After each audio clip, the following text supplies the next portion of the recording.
Ashwin sweets and ஸ்நாக்ஸின் விழா கால கொண்டாட்டம். இந்த தீபாவளியை அஸ்வின்ஸின் இனிப்பு மற்றும் கார வகைகளை வாங்கி மகிழ்ச்சியுடன் கொண்டாடுங்கள். தஞ்சாவூரில் அமமுக பொதுச் செயலாளர் டிடிவி தினகரன் செய்தியாளர்களை சந்தித்து வருகிறார். அதன் நேரடி காட்சிகளை நேரலையில் பார்க்கலாம்.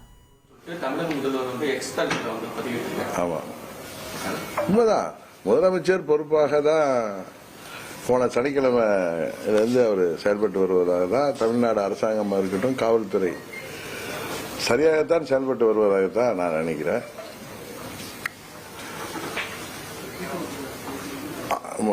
முதலமைச்சருக்கு ஒன்றும் யாரையும் கைது செய்துவிட வேண்டும் என்கிற நோக்கம் இருப்பதாக டே ஒன்லேருந்து தெரியுது. அன்னைக்குமே நீங்க ஊடகத்தை சேர்ந்த நண்பர்கள்லாம் கேட்டப்போ கூட நாங்கள் அந்த ஆணையத்தோடைய அறிக்கை வந்த பிறகுதான் நாங்கள் மற்ற இதெல்லாம் முடிவெடுப்போம்னு சொல்லியிருக்காங்க. 41 உயிர்கள் அநியாயமாக உயிர் திறந்திருக்கிற நேரத்தில் எஃப்ஐஆர் போட வேண்டிய அவசியம் இருக்கு. அதுல கைதுகள் செய்ய வேண்டிய அவசியமும் அரசாங்கத்துக்கு இருக்கு. இது ஏதோ நான் அரசாங்கத்துக்கு ஆதரவா பேசுறேன்னு இல்லை, நடக்கிறதா நான் உங்களுக்கு தெரியும். நியூட்ரலா நம்ம பாக்குறப்ப, ஒரு குடிமகனா பாக்குறப்ப எல்லாம் சரியா தான் நடக்குது.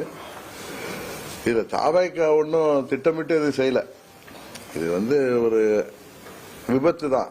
அவர்கள் கூட்டம் ஏற்பாடு பண்ணியிருக்கிறார்கள். ஆர்வத்தில் அந்த நிர்வாகிகள் அவர்கள் தலைவர் வரும் பொழுது நிறைய கூட்டத்தை காட்ட வேண்டும் என்றெல்லாம் அவர்கள் ஏற்பாடு செய்திருக்கிறார்கள். இருந்தாலும் அனுபவம் குறைவுனால அவங்களுக்கு அவ்வளவு தொண்டர்கள் வந்திருக்கின்ற இடத்துல அவர்களுக்கு உரிய அடிப்படை வசதிகளை, இப்ப நம்மலாம் கூட்டம் போட்டோம்னா ஆர்ப்பாட்டம் அறிவிச்சா வெயில் நேரமாக இருந்தா கூட அவர்களுக்கெல்லாம் குடிக்க தண்ணீர், பிஸ்கட்லாம் கொடுப்போம், எல்லா கட்சிகளும் செய்வாங்க. அவர்களுக்கு தெரியாமல் இருந்திருக்கலாம். அது கூட அவங்க வேணுக்குன்னு செய்யலன்னு நம்ம சொல்லல.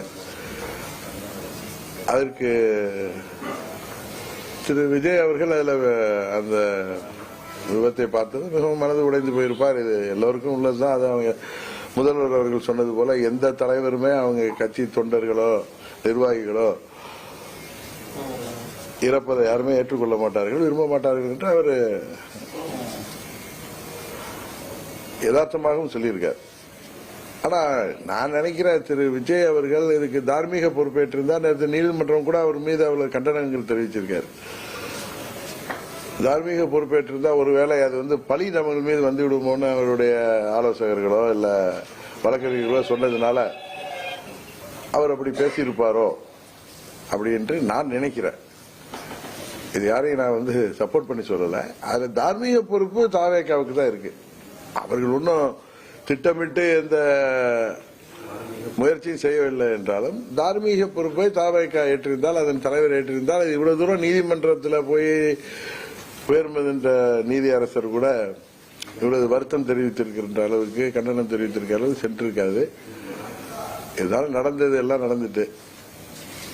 இதுல என்ன ஒண்ணுன்னா, நிறைய தலைவர்கள் இதுல நண்பர் சீமான்லாம் எதுலையுமே உணர்ச்சி வசப்பட்டு பேசக்கூடியவர் கூட அதுல எல்லாம் ரொம்ப சரியாக பேசினார். முதல் நாள்ல இருந்து இன்று வரை அவர் அவருடைய கருத்துக்கள் சரியாகத்தான் இருக்கு. ஆனா வழக்கம் போல அண்ணன் பழனிசாமி அந்த பதவி வெறியில 4 ஆண்டு முதலமைச்சராக இருந்து மக்கள் வரி பணத்தை எல்லாம் ருசித்தவர்கள் அந்த ருசி கண்ட பூனை மாதிரி எப்படியாவது பதவிக்கு விட வேண்டும், அதிகாரத்தை கைப்பற்றிவிட வேண்டும். பதவி ஆசையெல்லாம் தாண்டி பதவி வெறியில அவர் பேசுவதும், அவர் என்னமோ ஆட்சியாளர்கள் தான் இதற்கு காரணம், ஆளுங்கட்சி தான் காரணம், இதுல சதி இருப்பது போல அவர் எடுத்துக்கொண்டு ஆடு நினைவுன்னு ஓனாய் அழுகிறது போல தாவேக்காவிற்காக அவர் வக்கீலை போல வாதப்பட்டு இருக்காரு. நம்ம ஊர்லாம் சொல்லுவாங்க, வீடு பத்திக்கிட்டு எறிகிறப்ப சுருட்டுக்கு நெருப்பு கேட்ட மாதிரி அவர் கூட்டணி கணக்கை எல்லாம் அந்த நேரத்தில் இன்னும் அவங்க போன சனிக்கிழமை நேரம் அந்த 41 பேரும்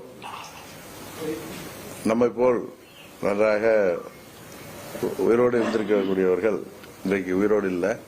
அதையெல்லாம் கூட அவர் பொருட்படுத்தாமல் அவர் வழக்கம் போல அவருடைய நடவடிக்கை அநாகரிகமாக இருக்கிறது. கூட்டணி கணக்குகளை பேசி, இது கூட்டணி பேசுகிற நேரமா, திரு விஜய் அவர்கள் கூட்டணி பற்றி பேசக்கூடிய மனநிலையில் இருப்பாரா? நான் கூட ஊடகங்கள் எல்லாம் பார்க்கிற சில செய்தியெல்லாம் வந்து கூட்டணி சம்பந்தமா பேசுறாங்கன்னு. நிச்சயம் யாருமே இந்த நேரத்தில் இத்தனை பேர் பலியாகி இருக்கிறார்கள், இன்னும் அவர்கள் கட்சி நிர்வாகிகள் எல்லாம் கைது செய்யப்பட்டிருக்கிறார்கள், நீதிமன்றம் கண்டனம் தெரிவித்திருக்கிறது. இந்த நேரத்தில் அவர் கூட்டணி பற்றி பேசுவதெல்லாம் எந்த ஒரு மனிதருக்குமே இருக்காது, எந்த ஒரு தலைவருக்கும் இருக்காது. ஆனா பழனிசாமி அவர்கள் ஒரு ஊரா போய் கூறதை பார்த்தா அவரை கூட்டணி வர வேண்டும் என்று நினைப்பது தவறில்ல. எப்படியாவது ஆட்சிக்கு வரணும்னு பழனிசாமி தலைகீழ நின்னாலும் இந்த முறை அவரை வீழ்த்தாமல் அம்மா மகள் முன்னேற்ற கழகம் ஓயாது. தமிழ்நாடு முழுவதும் எங்கள் தொண்டர்கள் அவருடைய இந்த ஓனாய் வேஷத்தை பார்த்து கொண்டுதான் இருக்காங்க. ஏன்னா துரோகத்திற்கே பெயர் பெற்றவர். இன்றைக்கு அவர் வந்து தூத்துக்குடி ஸ்டெர்லைட் ஆலை வேகத்தில் 13 பேரை துப்பாக்கியால குருவியை சுடுறது போல சுட்டு மரணமடைந்த சமயத்தில் இவர் அங்கு செல்லவில்லை. ரொம்ப நாள் கழிச்சு பயந்து கொண்டு, காவல்துறை கையில இருந்தாலும் பயந்து போனாரு.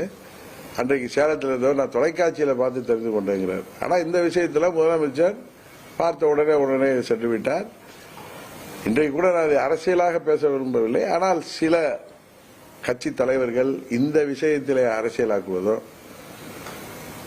அந்த குடும்பங்கள்லாம் தொலைக்காட்சியிலேயோ இந்த செய்திகளை பத்திரிகைகளை படித்தா எவ்வளவு வருத்தப்படுவார்கள். நமது வீட்டில் சாவிட இளவு இருந்திருக்கு, இவங்க நம்மளை வைத்து அரசியல் செய்கிறார்களே என்று எண்ணுகிற அளவுக்கு மிகவும் மோசமான நிலையில சில தலைவர்கள் பேசுவதும், இதுல என்ன சதி இருந்துட முடியும்? இது ஒரு விபத்து. இதுல திட்டமிட்ட சதியோ ஏதோ இருக்காது. அது ஒரு கூட்டுறாங்க, நெரிசல் அதிகமாகுது. அந்த நெரிசல்ல நிறைய பேருக்கு தண்ணீர் இல்லாததுனால அவர் மூர்ச்சை ஆகிறார்கள், அதுல மிதிப்படுறாங்க. இதான் நடக்குது, பாக்குறோம் நம்ம. இதை கடந்த ஒரு வாரமாக இதை வைத்துக்கொண்டு எவ்வளவோ அரசியல் செய்து கொண்டிருக்கிறார்கள். அதையெல்லாம் தமிழ்நாட்டு மக்கள் பார்த்து கொண்டுதான் இருக்கிறார்கள். இதற்கெல்லாம் உச்சத்தில் போய் பழனிசாமி கூட்டணிக்காக போய் ஒரு ஊரா போய் எதிர்கட்சி தலைவர் என்கிற முறையில ஆளுங்கட்சியை சாட்டுறது வேற. ஆனா அஸ்வின் ஸ்வீட்ஸ் அண்ட் ஸ்நாக்ஸின் விழா கால கொண்டாட்டம். இந்த தீபாவளியை அஸ்வின்ஸின் இனிப்பு மற்றும் கார வகைகளை வாங்கி மகிழ்ச்சியுடன் கொண்டாடுங்கள்.